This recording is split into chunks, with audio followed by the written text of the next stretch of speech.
கடந்த சில நாட்களாக நம்ம பலவிதமான சூர்ணங்களை எப்படி செய்கிறது அப்படிங்கிறத பார்த்துட்டு வரோம்.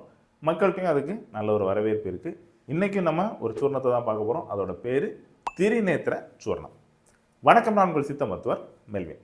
இந்த திரிநேத்திர சூர்ணத்தை எப்படி செய்யலாம் அப்படின்னு பார்த்தோன்னா, முதல்ல சுக்கு, மிளகு, திப்பிலி, இதை நம்ம திரிகடுக்குன்னு சொல்லுவோம். இந்த 3 பொருளையுமே சம அளவு வாங்கிக்கோங்க.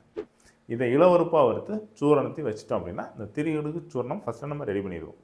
அடுத்ததாக மஞ்சள் கரிசாலை. இந்த மஞ்சள் கரிசாலை கிடைக்காதவங்க வெள்ளை கரிசாலை எடுத்துக்கலாம். ஆனால் மஞ்சள் கரிசாலை தான் உத்தமம். இந்த மஞ்சள் கரிசாலை வாங்கி என்ன பண்ணணும், நம்ம நல்லா கழுவி அதுக்கப்புறம் கொஞ்சம் இட்லி கொப்பரையில் வச்சு நம்ம அவிக்கலாம். ஆவி நீரில் அதை 2 நிமிஷம் வேக விடணும். ஸோ இந்த புட்டவியல் மாதிரி பண்ணி அந்த மஞ்சள் கரிசாலையை எடுத்து அதுக்கப்புறம் சாறு எடுக்கிறோம்.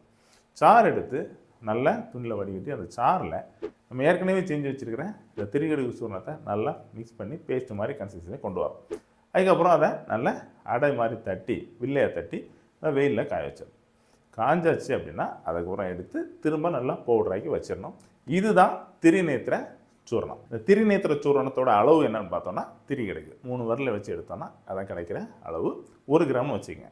இதிலேருந்து காலையிலே நைட்டும் சாப்பாட்டுக்கு அப்புறம் இதை 1 கிராம் எடுத்து தேனில் இல்லைன்னா வெந்நில கரெக்டாக மிக்ஸ் பண்ணி சாப்பிட்டு வரணும். 40 நாள் சாப்பிட்டு வந்தோம் அப்படின்னா 40 வகையான பித்தத்துக்கும் இது ஒரு நல்ல தீர்வு கொடுக்கும். உடம்புல ஹீட்டை குறைக்கும், உஷ்ணத்தை எல்லாமே கண்டிக்கும் அப்படின்னு சொல்லியிருக்காங்க.